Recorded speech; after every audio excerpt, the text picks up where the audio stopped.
Welcome to our World Environment Day special. 39% or more than one-third. That is how massive the contribution of buildings and construction activities is to energy-related carbon emissions across the world. Unfortunately, we cannot stop making homes and buildings. It's linked to human progress. But what we can do is build much more responsibly. Today, we put the spotlight on India's green building practices to understand what are we doing right and what are the big gaps. Joining me on the show, Mili Majumdar, Managing Director, GBCI India. We also have with us Mohit Malhotra, MD and CEO of Godrej Properties, and Manit Rastogi, founding partner of Morphogenesis. Before I head into the discussion with my guests, here's the good news. As a country, we rank a high fourth amongst top 10 countries in the world which are LEED certified green buildings. We are right behind just USA, Canada and China. Now, LEED is a UGBC rating, which is the most widely used green building rating system globally to measure a building's commitment to energy and water efficiency, sustainable design, material and resources, and indoor environmental quality, amongst some other, in fact, many other things. Now, India also has its own homegrown certification for green buildings under CII, known as IGBC, or the Indian Green Building Council. IGBC has set a target of 10 billion square feet of certified green buildings by 2022 for India. And according to the data they released last year, as a country, we have achieved 75% of this target with 7.17 billion square feet of green buildings. In all probability, making some allowances for the pandemic lockdown and setbacks, India should achieve the target of 10 billion in the next 1.5 years. So that's the good news. Now let me go to Mohit. Mohit, Godrej Group made a commitment back in 2010 that every building that you make and build will be certified green. Give us some highlights of this journey. How difficult has it been? Or once you're committed, it's not a tough task.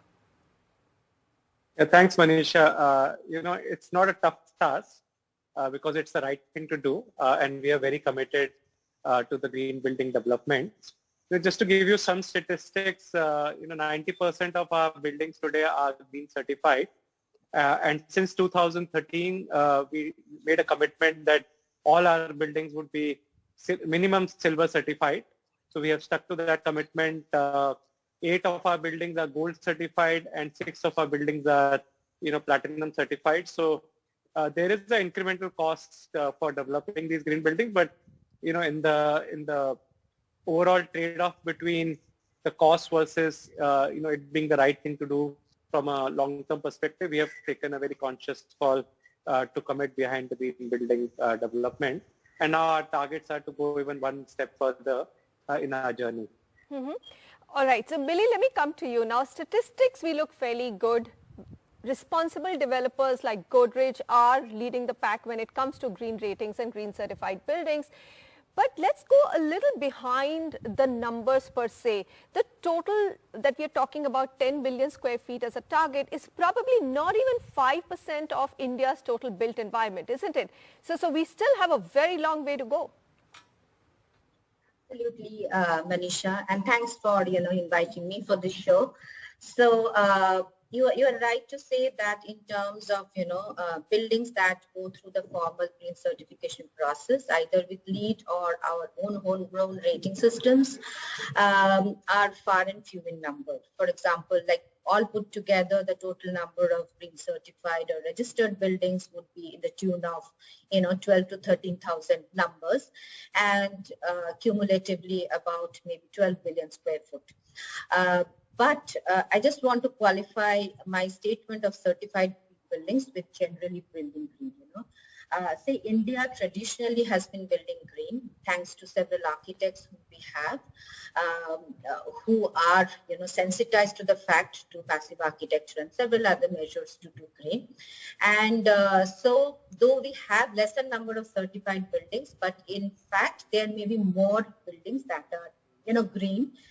And thanks also to a lot of our policy and regulatory reforms that have happened over a few years in terms of, say, environmental clearance, then the energy conservation building code being in place, or for that matter, the whole awareness about, how outdoor pollution impacts our lives, that have led to a general consciousness about building green.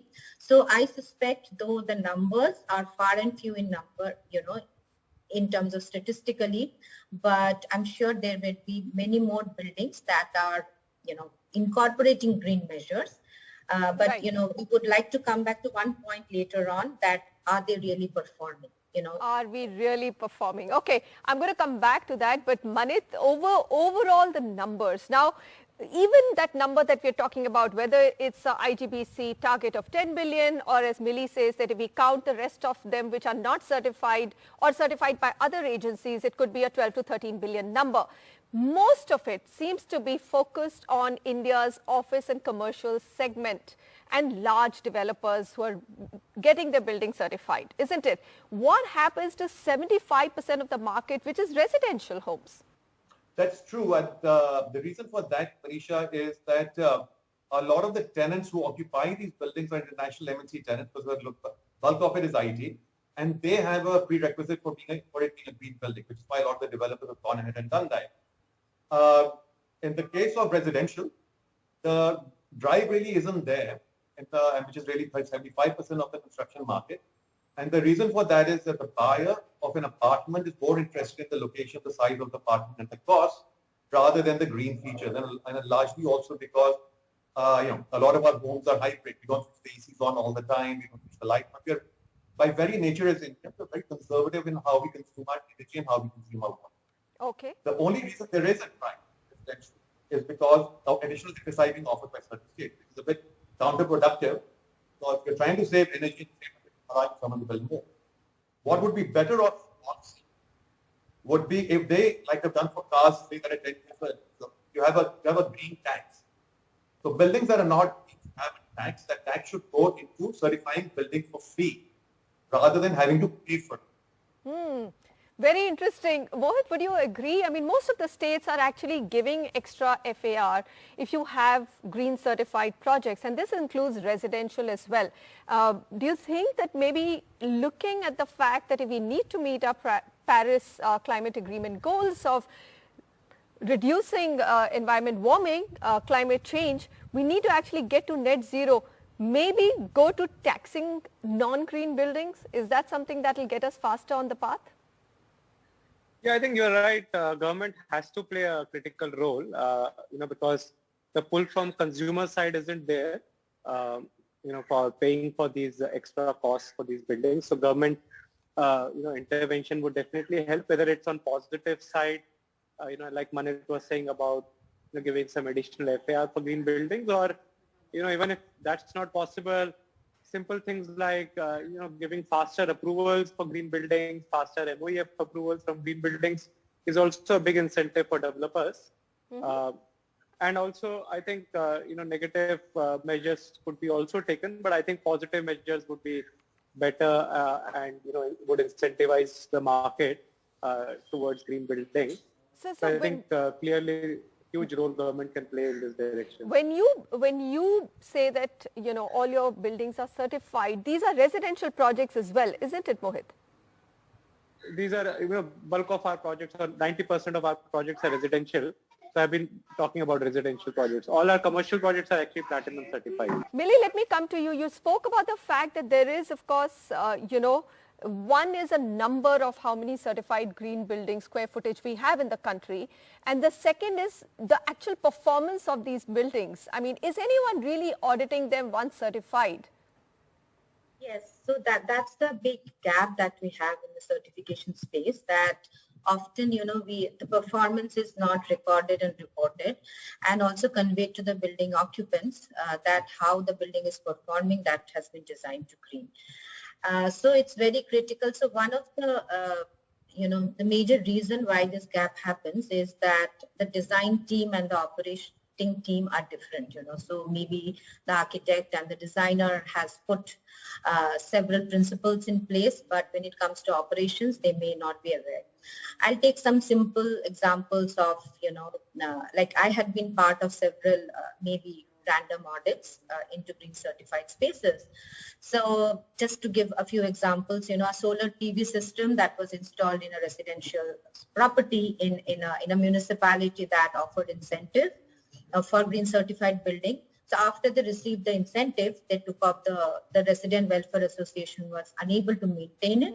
There is a maintenance cost. They sold it out.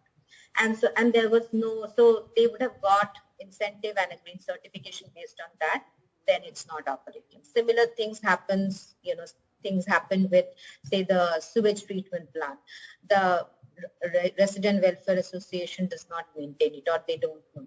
And similarly on the commercial side, many a times we find in random audits that the air quality is, missing. The building operators shut off the fresh air intake in order to save energy, and resulting in high concentration of, say, carbon dioxide. So I think it's very, very critical that green buildings are measured and maintained on all parameters if they have to be really functioning for the people for whom they are made. Absolutely. In fact, there's been this whole controversy also. For example, Tamil Nadu was one of the states which came up with a rainwater harvesting policy, saying that everything that you build must have those rainwater harvesting pits around them, right? And the system, but most of them are clogged and they're not working. Manit, my question is that, I mean, how in a country as vast as India with so many individual homes, I mean, what developers actually represent is a very small pie yet of India's housing market, isn't it? What do you do then? I mean, other than tax, how do you actually audit these buildings? We don't have the manpower. No, that's very true, Manisha. But, at the end of the day, what are we looking at? We're looking at energy consumption and we're looking at water consumption. Now, it's a question of putting data analytics to work. How much energy is consumed is metered. How much water is supplied to any residential development, whether it's private or by a developer, is also metered. All the government had to do was deploy advanced data analytics in seeing how consumption happens apartment by apartment, house by house, across a certain area, across the state, across the country. That information is readily available. They will immediately be able to come up with a methodology of making recommendations of where is energy being overconsumed or underconsumed, or by simple analytics. So it's not really complicated. The data is all there. It's metered. You pay for it. So if there is a benefit scheme for someone who is consuming lesser energy per capita, we know how many people live in a home, but that we have a population census that allows that, then we can reward that. If there is a lot of consumption, we can check that too. So it's a question of deploying technology, maybe combining it with the GIS system and overlaying it with the population census to see how do you begin to report low consumption. So rather than only relying on ratings, which only really deal with buildings and not with people, it would be far more prudent to start rewarding people for behavior which is green. Okay. Mohit, what about audits? I mean, do you have regular audits? Large developers also have commitment to their financials. They have their ESG, environment, social and governance, measurements that they need to meet. How often do you audit the buildings after they've been certified? Yeah, we have a regular audit process, both during the construction and post that as well. If I have to just give you mentioned ESG, we have been following ESG and there is a global real estate sustainability benchmark called GRESB, where, we are actually the global leader in the listed real estate space with a score of 94. So there is a huge commitment there. By default, one needs to measure these various metrics which are presented in the data.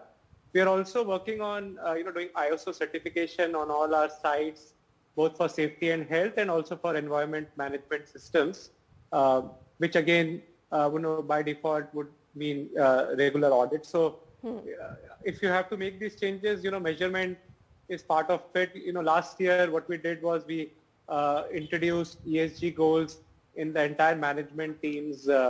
So every person in the organization today has ESG goals which are measured, and their specific performance is kind of measured around these metrics. So I think it has to be comprehensive if we have to really make an Make a impact on difference. this. The pandemic has also forced us to ask a very important question. How do we make our buildings more healthy, better ventilated, and the air conditioning system more virus proof? When we come back, we'll focus on that.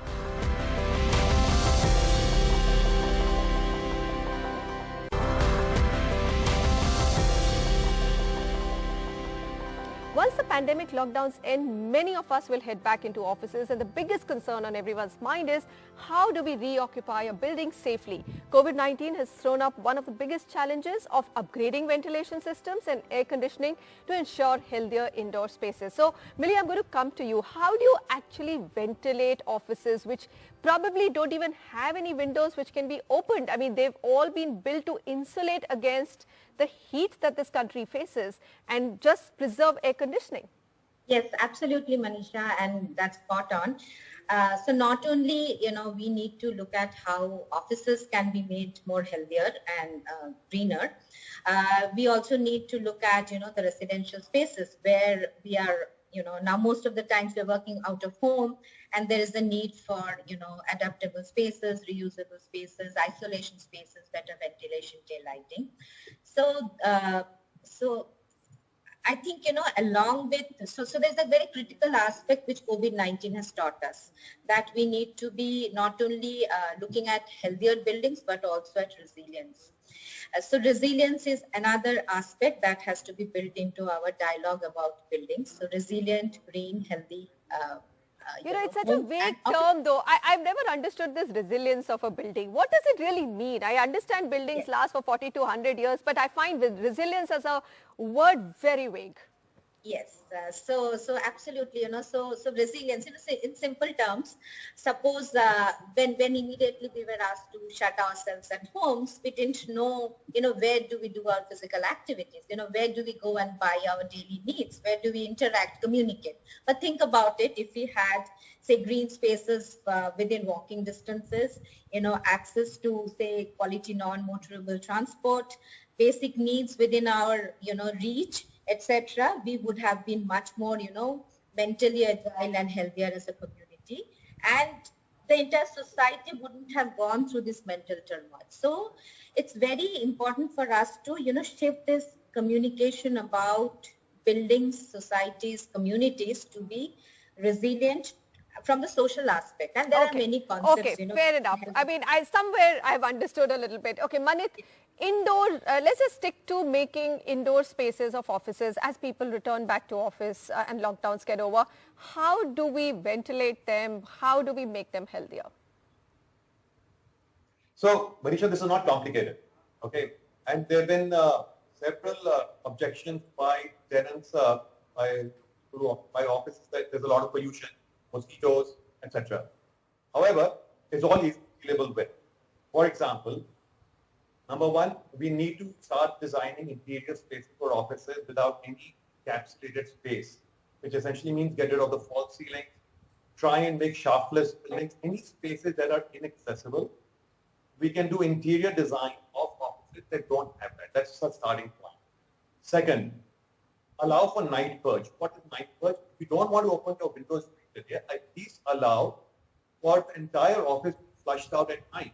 It's a very old technique that we used to do in our homes 100 years back, 50 years back.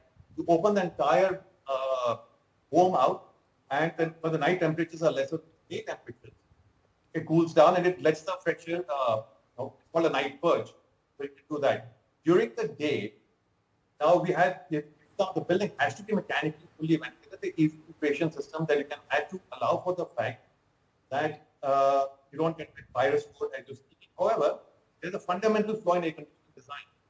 You let the cold air drop from the top of a duct, and you suck the cold air back, slightly warmer air back up into another duct.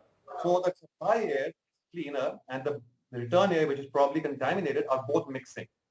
A simple solution to fix that is supply the air from the bottom and you suck it out from the top with a one-way loop. And that solves pretty much most of the problem of the virus load for interior air quality. Okay, interesting. Are you thinking in those directions, Mohit, for a return of people into the Godrej? I mean, platinum rated, fantastic, but internal health is now a big focus, and air conditioning system specifically. No, you're right. I think, this is an issue which obviously is on top of mind for everyone, and for us, safety of our employees as well as tenants is, paramount. So, we are looking at all solutions to mitigate this risk. Obviously, the current buildings are designed, to the best possible capabilities, given the fact that they are platinum rated. But any other technology solutions which can come in handy are being explored to help on this. All right. I think we've completely run out of time. I'm going to thank all my guests here, Mohit, Manit and Millie. Thank you very much for joining me. I mean, we basically touched the tip of the conversation, but at least it's a start. And I'm going to sign off with one thought. We are way past the time for constructing incrementally better green and sustainable buildings. Unless we aim for net zero carbon buildings, we are unlikely to meet the Paris Agreement goals of keeping global warming to less than 2 degrees by 2050. So we have a long journey and something that we have to do very, very fast ahead of us. Thank you so much for watching.